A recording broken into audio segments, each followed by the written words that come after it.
अवधूत चिंतन श्री गुरुदेव दत्त. श्री स्वामी समर्थ. कधी तुम्ही लक्ष दिलंय का? घरात देवघर असतं, दररोज दिवा लावला जातो, पूजा होते, पण तरीही घरामध्ये शांतता नसते, मन अस्वस्थ राहतं. आणि काही घरं अशी असतात जिथे छोटस देवस्थान असतं, अगदी किचनच्या कोपऱ्यात, पण तिथे समाधान, प्रेम आणि प्रसन्नता कायम दिसते. मग प्रश्न असा पडतो, देव बसवला आहे हे महत्वाचं की देवाला होताना ठेवलेली भावना महत्वाची? स्वामी नेहमी म्हणतात, जिथे श्रद्धा तिथेच परमेश्वराचा वास असतो. आज आपण एक अत्यंत महत्वाचा विषय समजून घेणार आहोत. घराच्या स्वयंपाकघरात देवघर असावं का? असल्यास ते कसं असावं? आणि वास्तुशास्त्र याबद्दल नेमकं काय सांगतं? हा विषय फक्त वास्तूचा नाही, तर आपल्या घरातील ऊर्जा, नातेसंबंध आणि मानसिक शांततेशी जोडलेला आहे. म्हणून हा व्हिडिओ कुठेही स्किप न करता अगदी शेवटपर्यंत पहा, कारण कदाचित आज तुम्हाला अशी एक गोष्ट समजेल जी तुमच्या घराचं वातावरण बदलू शकते. स्वयंपाकघर फक्त किचन नाही, ऊर्जा केंद्र आहे. आपण रोज ज्या ठिकाणी अन्न बनवत असतो ते फक्त स्वयंपाक करण्याचं ठिकाण नसतं. भारतीय परंपरेत स्वयंपाकघराला अन्नपूर्णेचं स्थान मिळालं गेलं आहे. कारण अन्न म्हणजे ऊर्जा, अन्न म्हणजे आरोग्य, अन्न म्हणजे जीवन. ज्या घरात अन्न तयार होतं तिथेच देवत्वाची सुरुवात होते, असं देखील शास्त्र सांगतं. म्हणूनच अनेक जुन्या घरांमध्ये तुम्ही पाहिलं असेल, किचन मध्ये छोटस देवघर असायचं. आजकाल जागेची कमी, फ्लॅट सिस्टीम, बदललेली जीवनशैली यामुळे वेगळी पूजा रूम बनवणं प्रत्येकासाठीच शक्य नसतं. आणि म्हणूनच प्रश्न निर्माण होतो, किचन मध्ये देवघर ठेवणं योग्य आहे का? वास्तुशास्त्र काय सांगतं? तर वास्तुशास्त्रानुसार घरातील ईशान्य दिशा म्हणजेच उत्तर पूर्व कोपरा हा अत्यंत पवित्र मानला जातो. ही दिशा ज्ञान, शांती आणि दैवी ऊर्जेशी संबंधित आहे. असं मानलं जातं की सकारात्मक ऊर्जा घरात प्रवेश करते ती याच दिशेने. म्हणून जर किचन मध्ये देवघर ठेवायचं असेल तर शक्यतो ईशान्य कोपरा निवडावा. यामुळे घरातील वातावरण हलकं, शांत आणि प्रसन्न राहण्यास मदत होते. हे फक्त श्रद्धेचं नाही, तर मानसिक परिणामांचं देखील विज्ञान आहे. कारण जेव्हा आपण रोज एका शांत दिशेला बसून प्रार्थना करतो तेव्हा मन आपोआप स्थिर होतं. आता देवघर कसं असावं? देवघर म्हणजे शोपीस नाही, ते साधं, स्वच्छ आणि सात्विक असावं. लाकूड किंवा मार्बलचा आधार असलेलं देवघर हे शुभ मानलं जातं, कारण हे दोन्ही पदार्थ स्थिरता आणि शुद्धतेचं प्रतीक आहेत. खूप चमकदार, अतिशय सजावटीचं मंदिर असण्यापेक्षा स्वच्छ आणि नीटनेटके मंदिर अधिक प्रभावी असतं. स्वामी समर्थांच्या भक्तांनी एक गोष्ट लक्षात ठेवावी, देवाला वैभव नको, भावना हवी असते. बेडरूम मध्ये देवघर योग्य आहे की अयोग्य? आज अनेक घरांमध्ये जागेअभावी देवघर हे बेडरूम मध्ये ठेवलेलं असतं, पण वास्तुशास्त्रानुसार हे योग्य मानलं जात नाही. कारण बेडरूम ही विश्रांतीची आणि वैयक्तिक जीवनाची जागा आहे. तिथे सतत दैवी ऊर्जा आणि सांसारिक ऊर्जा यांचा संघर्ष निर्माण होऊ शकतो. याचा परिणाम मनस्थितीवर आणि नातेसंबंधांवर होऊ शकतो, असं देखील सांगितलं जातं. म्हणून शक्य असल्यास देवघर स्वतंत्र किंवा किचनच्या पवित्र कोपऱ्यात ठेवणं अधिक योग्य आहे. आता सर्वात मोठी चूक पहा, देवघरावर पसारा. अनेक घरांमध्ये एक गोष्ट नकळत घडते. देवघर स्वच्छ असतं, पण त्याच्यावरती वस्तूंचा ढीग असतो.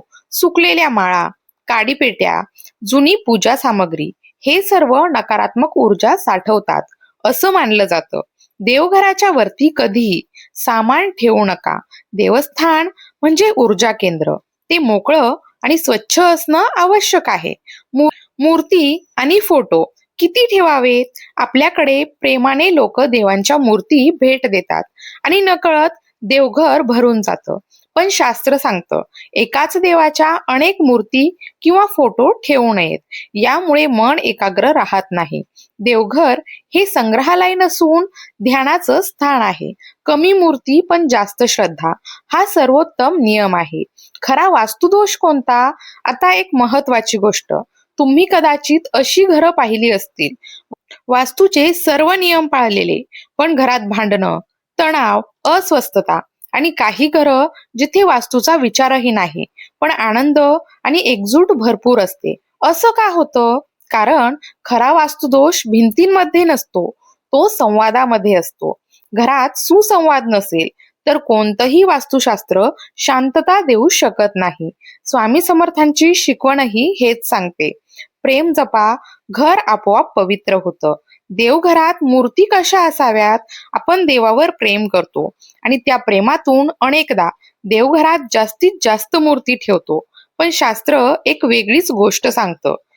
देवघर हे संख्या वाढवण्याचं स्थान नाही, तर एकाग्रता निर्माण करण्याचं स्थान आहे. घरातील देवघरात मूर्ती लहान आकाराच्या असाव्यात असं सांगितलं जातं, कारण मोठ्या मूर्तींमध्ये प्राणप्रतिष्ठेचं स्वरूप हे वेगळं असतं. त्या मोठ्या मंदिरासाठी योग्य मानल्या जातात. घरासाठी साधेपणा श्रेष्ठ आहे. लहान मूर्ती मनाला जवळ वाटतात आणि भक्ती सहज घडते.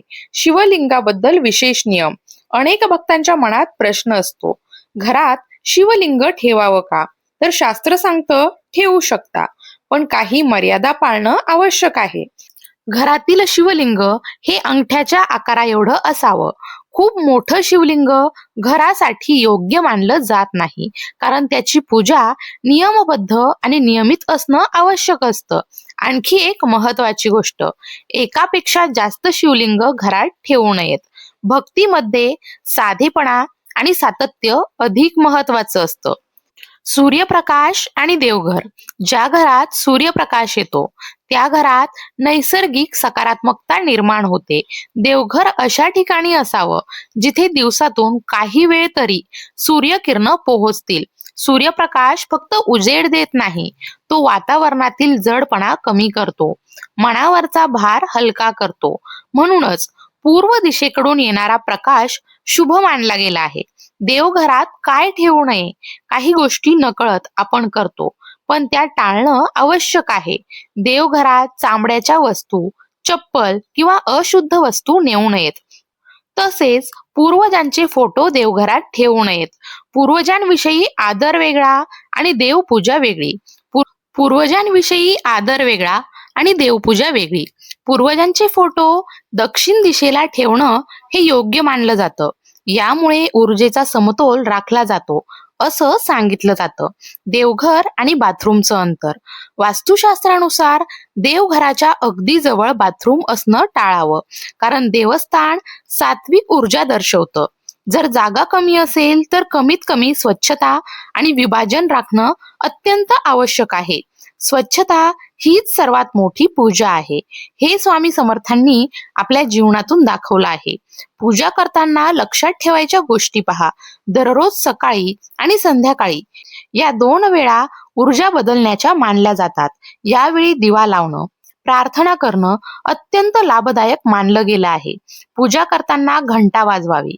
घंटानादाचा आवाज मनातील विचार थांबवतो आणि लक्ष वर्तमान क्षणात आणतो. काही क्षण संपूर्ण घरात घंटानाद फिरवला तर वातावरण प्रसन्न होतं असं देखील मानलं जातं. अर्पण करताना ही चूक करू नका.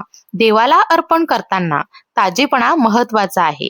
सुकलेली फुलं, कोमेजलेली पानं अर्पण करू नका, कारण अर्पण म्हणजे आपली भावना आणि आपली भावना नेहमी ताजी असावी. एक सुंदर अपवाद मात्र आहे.